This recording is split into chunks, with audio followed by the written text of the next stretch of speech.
Welcome back to another episode of the Football Pundits. I'm doing another solo episode this week for Game Week 30. A quick look back at Game Week 29. Did use the free hit. I'm very happy with the returns over there, 76 points. Trossard, Lingard, shout out to the two of them, especially Lingard with a 12 pointer, Trossard with 14. Bamford ended up playing obviously with another 11 there. Kane, captain, could have done more, but not disappointed at all.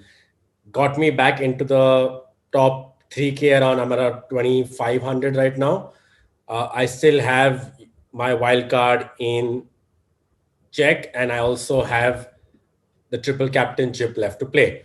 I'm going to quickly take you through all the suggestions for game week 30. Also, possibly give you kind of a draft in case you want a wildcard now and don't want to wait for 31. This similar kind of draft would also apply if you wildcard next week and not this week. And also let you know what's the latest in terms of injuries with the players coming back from the international break. So, I'll quickly take you into my team. As you can see, I have a fully fit team. The Son has been confirmed to be fit for this game. So has Bamford. Very important there because Bamford and Son both have tempting fixtures against Newcastle and Sheffield, respectively. We'll talk more about the captain's armband as well. Looking at the team as it is, I was thinking of rolling the transfers. There is a worry about the likes of Stones maybe not starting. Not too happy with my keeper choice in Johnston. But Kati will most likely be benched for Foster, so Johnston will be coming on for me. Also wanted to move on the likes of Ben Me and contemplation over Mo Salah, right? There are a few doubts over there for me, which is why I was kind of maybe leaning towards playing an early wild card this week. Most likely won't and resist the urge and try to push it to 31. Let's see how I feel closer to deadline. So Diaz has been reported fit and in training for Man City, so we do see him starting. Worry is over Gundogan, who's played all three games for Germany. Will he start? Not really sure about there. KDB also is fit, but again, with the games that he's clocked in, game time he's clocked in too, it's a little worry about his starting position. Leicester will be feeling a little confident then coming into this because most of the players have had a rest in as well. Madison is 100% back in contention to start for this game.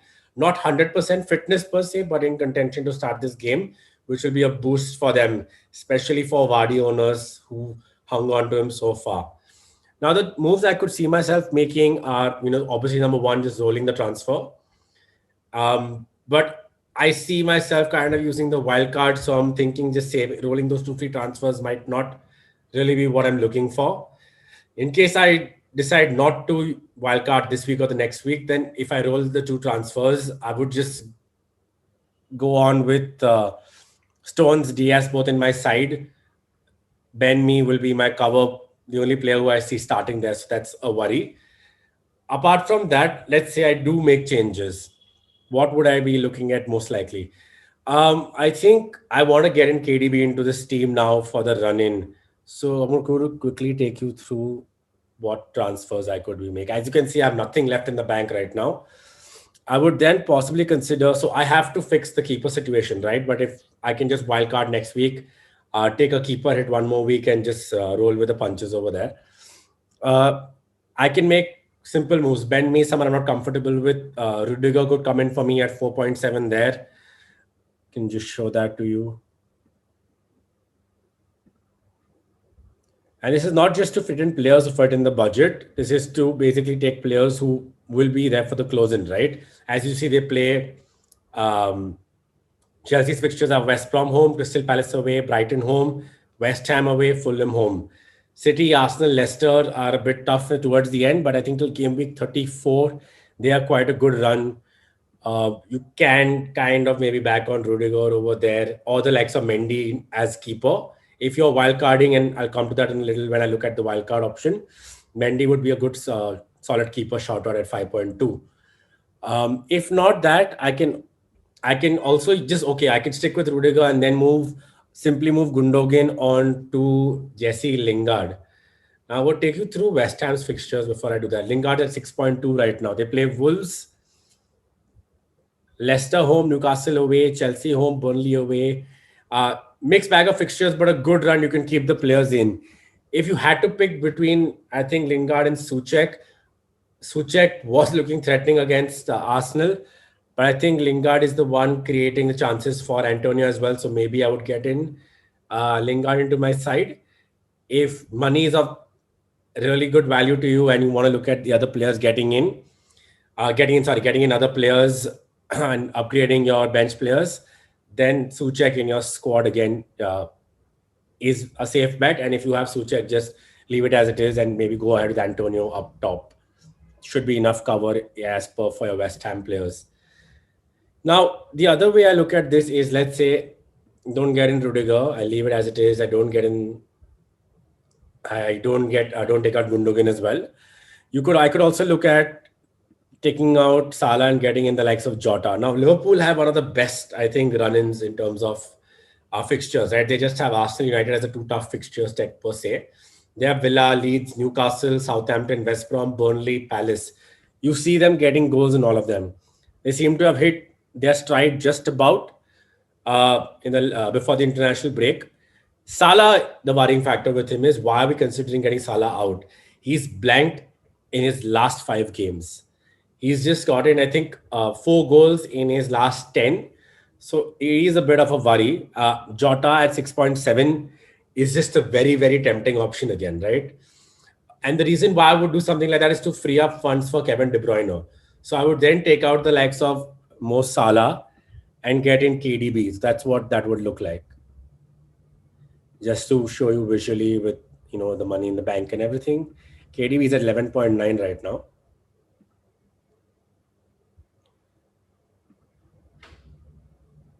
While Jota is at 6.7. So as of now, yeah, there we go. So as of now, I'm obviously -2 short over there. For this, like I said, I think most likely or not, I'll have to roll the transfers and or wildcard or make these moves on the wildcard. But these are the moves you should be considering. Obviously the worry is that Salah is fresh from the international break, but the form is a bit worrying. You could take that hit if you have KDB in your team. Go ahead with Jota. Jota's gotten goals in international break. Looks like in good nick as well. That's what the moves look like here. The other outside chance of players you should be having on your watch list are Everton players. DCL is someone I've been keeping an eye out as well, for someone to get in on the wild card. Everton have a good run in per se. They have a few tough fixtures towards the end, but should not the worst. They have Palace, Brighton, Tottenham, Arsenal, Villa, West Ham, Sheffield, Wolves, City, and then Aston Villa fixture to be still counted. So they might have a double in coming in to one of these game weeks possibly. So a good one to keep an eye out as well. Most likely when I do use my wild card, I think Antonio will be the one who will make room for Calvert-Lewin as of now. Although Leeds fixtures do turn from 31. They play City, Liverpool, United back-to-back, Brighton, and then Tottenham till 35. So that's what I'm considering so far. Obviously, if I do go in for the likes of Calvert-Lewin in my squad, or if I want to make the moves to get in Jota and make up the minus, I will definitely be downgrading my defense over there. The Ben Mee would go to a Rudiger. Ruben Diaz himself could be downgraded to another 5.0 defender. People have asked me about Chilwell as well, right? If you have Chilwell, I would say hold on to him. Don't have to take him out. I had him for the longest time, did very well. Still the leading Cresswell, sorry. Cresswell is has the best points for an FPL defender. I would leave Cresswell in my team. But if I don't have him, I wouldn't go out to get him in. I would still maybe consider Cancelo, because just the way City have been looking, they're just very threatening. Look at City's fixtures that are coming up right now. You have a blank in 33, but you look at Leeds, Villa, Leicester itself, you will see goals. Palace, Chelsea, Newcastle, Brighton, Everton. Not really the worst fixtures there, so there's no reason to panic and take them out just yet. I would be looking at taking out Diaz and just adjusting my defense to go for a heavy hitting attack. That's what I would be doing. So essentially, those are my moves Those are the moves I'll be making. So again, visually, just to say, if I get in DCL for Antonio, I would again leave maybe Ben Me as it is, go in for Rudiger over here. Chelsea defense is looking something like I want to have a look at. You can see Chelsea's record here right now.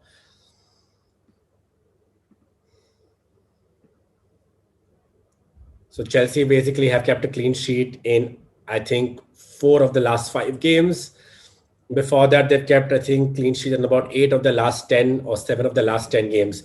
So looking very solid there. So Chelsea players definitely want to consider. In terms of attack, not sure still with the tinkering around. Although Tuchel has confirmed that Timo Werner will start that game. Probably discuss a Timo Werner punt a little bit later. So that's essentially what I'd be looking at right now in terms of if I would have to take a -4 and just go ahead with the transfers. If I'll be wildcarding next week, right? No point keeping those two transfers and rolling it if the wildcards coming into play. Like I said, if Son or Bamford were injured, I would probably have definitely wildcarded this week itself and made those moves. But I'm going to hold off for now. Now I'm going to take you guys through a possible wildcard draft if you're considering wildcarding this week itself. Now, you are looking at the fact that Spurs are playing a double in 32. So if you're wildcarding, you need to cover your Spurs assets, right? Also have a look out in 33, where City, Spurs, Southampton are going to be missing out on their games. So you have to want to look at those players who will be blanking.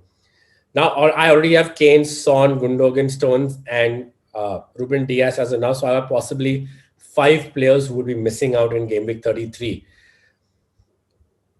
Which is why I think even if I do wildcard, I don't have too many big changes to make, but I can have a broader outlook at this, right? So what are the players or what are the changes I could look at in my wildcard? I probably leave John Stones in. So I would definitely be looking to move these things around the way I'm looking at it.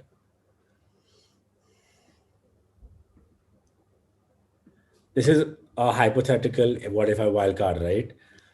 Now, like I said, I already have Son, Kane. I'm leaving Gundogan in for now, but I would most likely take him out as well, right? So I would go for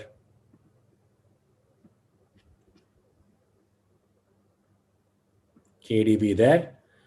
I would look to get in Liverpool player because their run-in is just, you cannot ignore their run-in, right, guys? The fixture is just too good.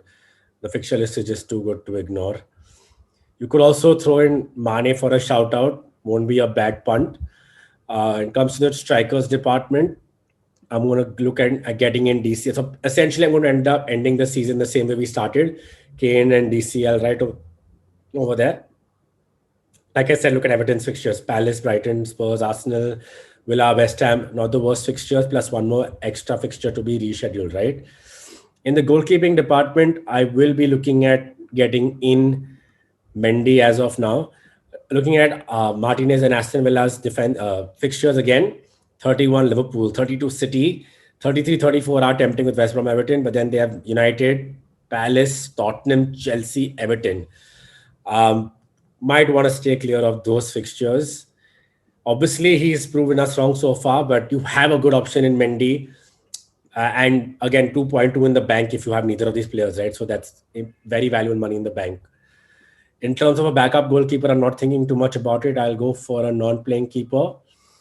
Or, you can just always look at Southampton. They have Foster starting now. You can leave in Fraser Foster as well. In defense, I wouldn't think away from possibly considering in a double Chelsea player. So I would still look at getting in Rudiger because he's the cheapest entry into this squad. You could also obviously have the likes of an Azpilicueta, but he's at 5.8.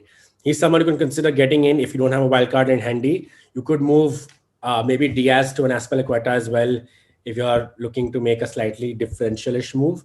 Azpilicueta is owned at 7.3% right now. Ruben Diaz is owned about 24% in terms of their ownership. That leaves me with 16.1 in the bank. Now I'm looking at, like I said, do I fit this team in terms of do I round up my defense with the good heavy hitting defenders? Let's assume I leave in Diaz in my squad as it is and still go ahead with two defenders. He's at about 10.2. So now in terms of striker, I'm going to have to look at 5.5 sub 5.5 options. Who are those? I think that be one would be Maja from Fulham.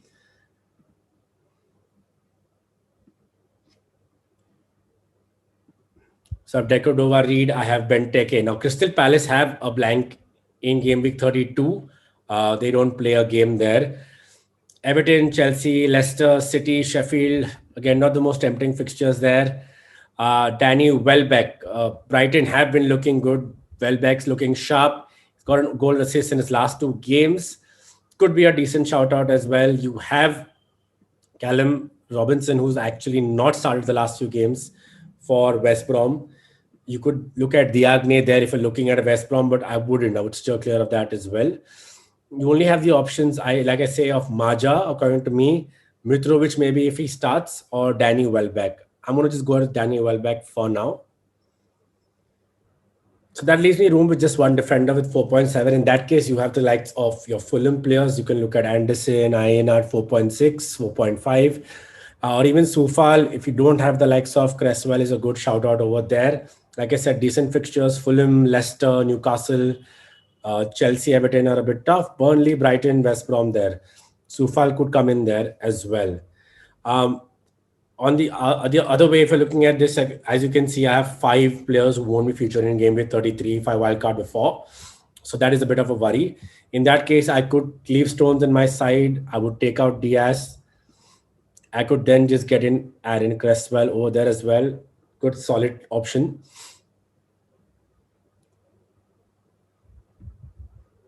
Cresswell could come in for me over there. I could then accordingly move Sufal out to a Fulham defender. That would be leaving me with four players ideally who aren't going to be featuring in game week 32.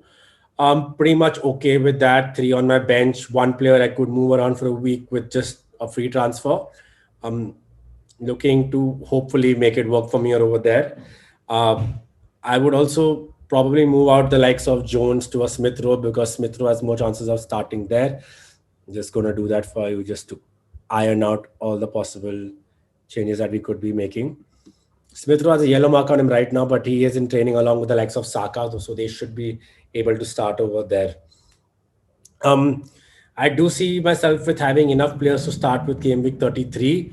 At best, worst case, maybe 10 players. I'm not too worried. Should be able to balance it out over there.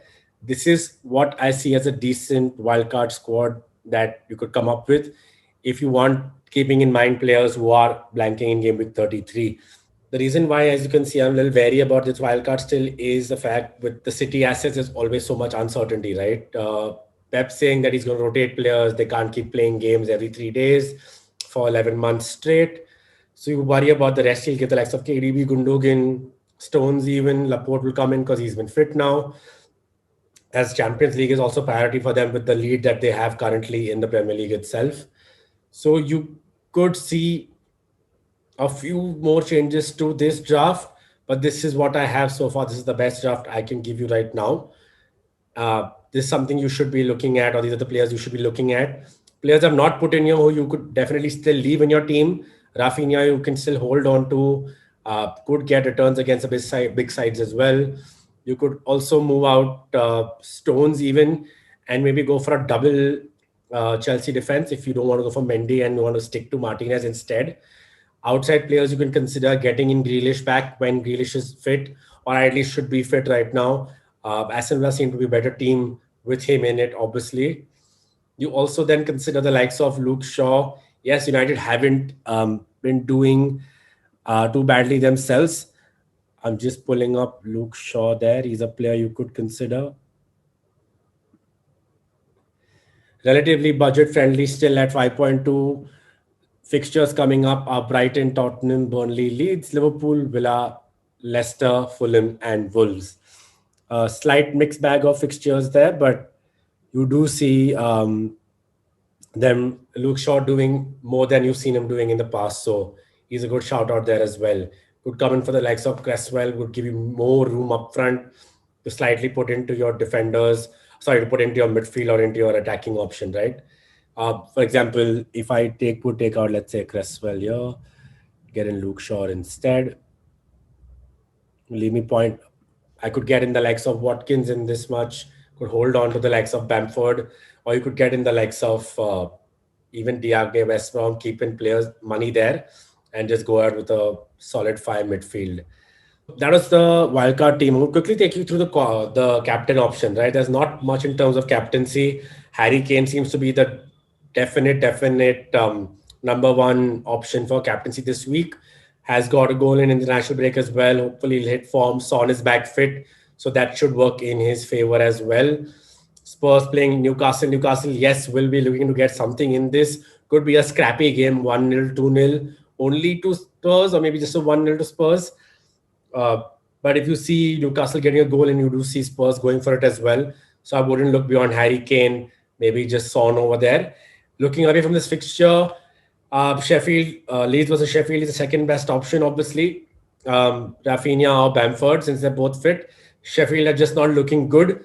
Danger always is they could go in for a very plucky 1-0 win to just get their morale up. That's the kind of things you would expect end of season with the teams in relegation just causing that little bit of upset against the better teams, right? But should be able to see them through leads. So that would be a decent shout out. But I think the safest option if you have Harry Kane is stick to him. Not much of a choice there. I'm not too confident about Bruno Fernandes only because of the way United have been looking. Um, just a little lack a little conviction for me. Brighton have been looking decent in their defense as well. Uh, would you look at the likes of would you look at the likes of the Brighton defense in your team right now? No, wildcard was a good option, yes, but they have tough fixtures coming in against United and Chelsea as well, so I would avoid hold off for now. All right, thank you so much for joining us for this episode of the Football Pundits. I hope I ended up helping you guys out, give you slightly a better idea about what a wildcard draft should look like. Maybe it's okay to look outside of City players now, how to cover those City players with Chelsea assets, looking at Chelsea keeper as well as a cover for Aston Villa. Um, Looking at the likes of Jota instead of Salah, KDB could be good to get him back or completely ignore them. All the options and try to give them to you as easy as possible. If you have any other doubts, please hit us up on the Fundits channel, on Twitter, on Instagram, on the Fundits handle, sorry, and we will happily to get back to you. Also in the comment section on YouTube. Don't forget to hit like on this video, subscribe to our channel. We could really use more subscribers. And thank you so much again for tuning in. Best of luck for this game week. We will see you next week.